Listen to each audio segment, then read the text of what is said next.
Shri M Prakash മാഷ്, അപ്പോൾ കോൺഗ്രസ് മുക്ത ഭാരതവും കമ്മ്യൂണിസ്റ്റ് മുക്ത കേരളവും അതാണിപ്പോൾ BJP-യുടെ നയമെന്ന് വ്യക്തമാകുമ്പോഴും പൊടിപ്പാറ പറയുന്നത് അവിടെ ഡീലിനുള്ള സാധ്യത CPM ഉണ്ടാക്കി വെക്കുന്നു, കോൺഗ്രസിന് അവസരം കൊടുക്കുന്നില്ല. ആദ്യ പടിയായിട്ട് അവർ ചെയ്യുന്നത് കോൺഗ്രസിനെ ഇല്ലാതാക്കിയിട്ട് ഞങ്ങൾ കമ്മ്യൂണിസ്റ്റിനെ ഇല്ലാതാക്കുമെന്നാ പറയുന്നത്. ശരി, പ്രകാശ് മാഷ് മറുപടി. കോൺഗ്രസിനെ ഇല്ലാതാക്കുക, ഇതാണ് നമുക്ക് വേണ്ടത്.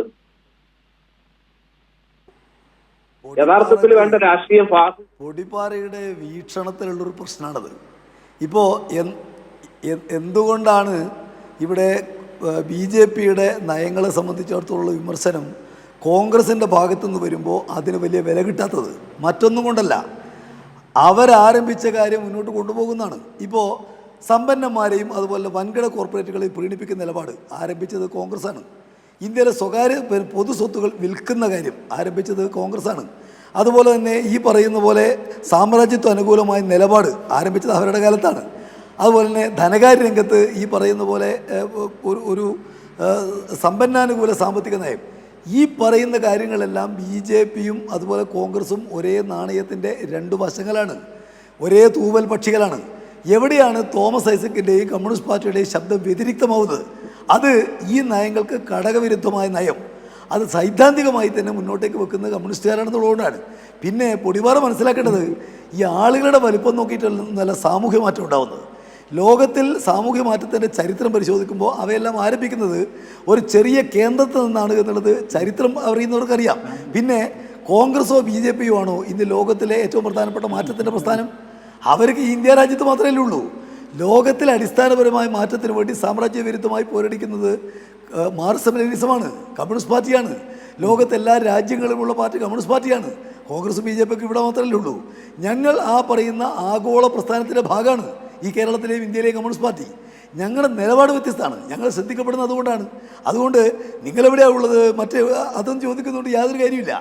ഞങ്ങൾ അടിസ്ഥാനപരമായി കോൺഗ്രസും BJP-യും മുന്നോട്ടേക്ക് വെക്കുന്ന ഈ നയങ്ങൾക്ക്, സാമ്പത്തിക നയം ഉൾപ്പെടെയുള്ള സാമൂഹ്യ വികസന നയങ്ങൾ ഉൾപ്പെടെയുള്ള ഭരണ വിഷയങ്ങളിലുള്ള നയങ്ങൾ ഉൾപ്പെടെയുള്ള കാര്യങ്ങൾക്ക് വ്യത്യസ്തമായ ഘടകവിരുദ്ധമായ നിലപാട് സ്വീകരിക്കുന്നവരാണ്, അത് പ്രചരിപ്പിക്കുന്നവരാണ്. അതുകൊണ്ട് നിങ്ങൾ രണ്ടുപേരും യഥാർത്ഥത്തിൽ മൗലികമായിട്ട് ഇപ്പം നിങ്ങൾ വിമർശിക്കുന്നു, ഈ പറയുന്ന പൊതു സ്വത്ത് വിൽക്കുന്നതിനെ നിങ്ങൾ വിമർശിക്കുന്നു.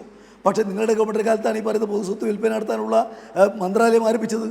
സാമ്രാജ്യത്വത്തിന് വിടുപണി ചെയ്യുന്ന നിലപാടിനെ കുറിച്ച് നിങ്ങൾ വിമർശിക്കുന്നു. ആരംഭിച്ചത് നിങ്ങളുടെ കാലത്താണ്. ഇപ്പോൾ സിയോണിസ്റ്റുകൾ പിന്തുണക്കാൻ ആരംഭിച്ചതാരാ? അത് നരേന്ദ്രമോദിയല്ല, ആരംഭിച്ചത് നരസിംഹറാവുവാണ്. ഇന്ന് BJP തുടരുന്ന ഈ തെറ്റായ ഞങ്ങളുടെ എല്ലാം തന്നെ ആരംഭം കുറിച്ചത് മറ്റാരുമല്ല, കോൺഗ്രസ് ഗവൺമെൻറ്റാണ്.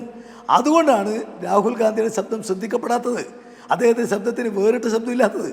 ഞങ്ങൾ എത്ര ചെറുതാണെങ്കിലും ഞങ്ങൾ ഇതിനെതിരായിട്ടുള്ള നിലപാട് സ്വീകരിച്ചുകൊണ്ടാണ് മുന്നോട്ടേക്ക് പോകുന്നത്. പിന്നെ കാവ്യാത്മകമായിട്ട് എന്ന് പറയും, കാവ്യാത്മകതയല്ലല്ലോ.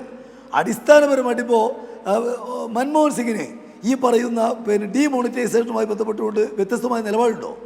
അത് ഈ ബൂർഷ്വാ സാമ്പത്തിക ശാസ്ത്രത്തിൻ്റെ അതേ ഭാഗമാണ്, വ്യത്യസ്തമായ നിലപാടില്ല. നിങ്ങളുടെ സാമ്പത്തിക നയത്തിന് അടിത്തറ എന്ന് പറയുന്നത് സമ്പത്ത് ഒരു ഭാഗത്തിൻ്റെ കയ്യിൽ കേന്ദ്രീകരിക്കാൻ പാകത്തിൽ രാജ്യത്തിലെ ഉൽപ്പാദനത്തിൻ്റെ ആകെ അളവ് ഒരു പറ്റം ആളുകളുടെ കയ്യിൽ കേന്ദ്രീകരിക്കുന്ന സാമ്പത്തികമാണ്. ഞങ്ങളങ്ങനെയല്ല, ഉൽപ്പാദനത്തിൻ്റെ അതിന് വഴിയുണ്ടാകുന്ന സമ്പത്തിൻ്റെ വികേന്ദ്രീകരണം ആളുകളിലേക്ക് എത്തിച്ചേരുക, ഇത് രണ്ട് നയങ്ങളാണ്. ലോകത്ത് കമ്മ്യൂണിസ്റ്റുകാർ സ്വീകരിക്കുന്ന ആ നയങ്ങൾ കോൺഗ്രസിനില്ല, BJP-ക്കില്ല. അവർ ഇതിനെ എതിരായിട്ട് ഒരേ നയമുള്ളവരാണ്.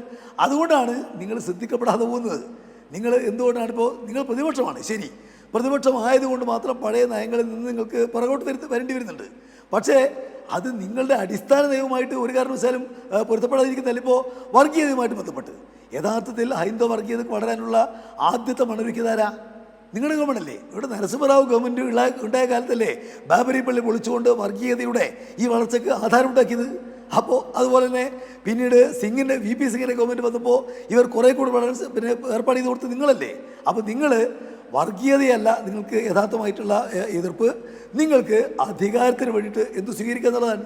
അതുകൊണ്ട് ഞങ്ങൾ നിങ്ങളെ വിളിക്കുന്നത് എന്താണെന്നറിയോ? നിങ്ങൾ വർഗീയ പാർട്ടി എന്നല്ല, ഞങ്ങൾ നിങ്ങളെ വിളിക്കുന്നത് വർഗീയതയോട് മൃദു സമീപനം സ്വീകരിക്കുന്ന പാർട്ടി എന്നാണ്. കാരണം നിങ്ങൾക്ക് വർഗീയതയോടുള്ള വിരോധവും സ്നേഹവും അധികാരബന്ധിതമാണ്. നിങ്ങൾക്ക് അധികാരമാണ് വിഷയം, ഞങ്ങൾക്ക് അങ്ങനെയല്ല. എന്തുകൊണ്ട് ഇന്ത്യ പ്രധാനമന്ത്രി സ്ഥാനം നിങ്ങൾക്ക് തന്നിട്ട് നിങ്ങൾ സ്വീകരിച്ചില്ല? നിങ്ങൾ അത്ഭുതപ്പെടുന്നുണ്ടാവും. ജ്യോതിബാസു പ്രധാനമന്ത്രിയാണെന്ന് പറഞ്ഞപ്പോൾ വേണ്ടത് പറഞ്ഞവരെ നിങ്ങൾ തന്നെ നേരത്തെ സോണിയാഗാന്ധി ഞങ്ങളുടെ ജനറൽ സെക്രട്ടറി സുർജിത്തിനെ വന്ന് കണ്ട് ഗവൺമെൻറ്റിൽ പങ്കാളിയാണെന്ന് പറഞ്ഞപ്പോൾ ഞങ്ങൾ വേണ്ടെന്ന് പറഞ്ഞ പാർട്ടിയാണ്. കാരണം ഞങ്ങൾക്ക് അധികാരവുമായി ബന്ധപ്പെട്ട് നിങ്ങളുടെ നിലപാടല്ല കുറേ ആൾ മന്ത്രിമാരാക്കുക, MLA മാരാക്കുക. ഞങ്ങളുടെ അധികാരം അതല്ല. ഞങ്ങളുടെ അധികാരം ജനങ്ങൾക്ക് വേണ്ടി എന്തു ചെയ്യാൻ വേണ്ടി കഴിയും അത് ചെയ്യുക എന്നുള്ളതാണ്. അതുകൊണ്ടാണ് പുറത്തു നിന്ന് പിന്തുണയോടെ ജനങ്ങൾക്ക് ആവശ്യമായ നിലക്കുള്ള ചില നിയമം കൊണ്ടുവരണം, ചില നടപടികൾ ഉണ്ടാവണമെന്ന് നിങ്ങൾ ആവശ്യപ്പെടുന്നത് അതുകൊണ്ടാണ്. അതുകൊണ്ട് നിങ്ങളെയും ഞങ്ങളെയൊക്കെ താരതമ്യപ്പെടുത്തി കളയരുത്. നിങ്ങൾ രണ്ടുപേരും ഒരേ നാണയത്തിൻ്റെ രണ്ട് വശമാണ്, ഒരേ നിലപാടുകാരാണ്. തൽക്കാലം എതിരായിട്ട് പ്രതിപക്ഷം ഭരണപക്ഷമായിട്ട് നിൽക്കുമ്പോൾ പരസ്പരം അതിനോട് ചെറുങ്ങനെ ഒരു വിയോജിപ്പ് പ്രകടിപ്പിക്കുമെന്നേ ഉള്ളൂ. ഞങ്ങൾ മൗലികമായി നിങ്ങളുടെ രണ്ടുപേരുടെയും നയത്തിന് എതിരാണ്. ഞങ്ങൾ തികച്ചും വ്യത്യസ്തമായ സാധാരണക്കാർക്ക് വേണ്ടിയുള്ള നയങ്ങൾ അംഗീകരിക്കുന്ന ഒരു ദർശനത്തിൻ്റെ ആളുകളാണ്. അതുകൊണ്ട് ഞങ്ങൾക്ക് എത്ര ചെറുതായാലും വ്യതിരിക്തതയുണ്ട്, ശ്രദ്ധിക്കപ്പെടുകയും ചെയ്യും. കാര്യങ്ങൾ അസൂയപ്പെട്ടിട്ടൊന്നും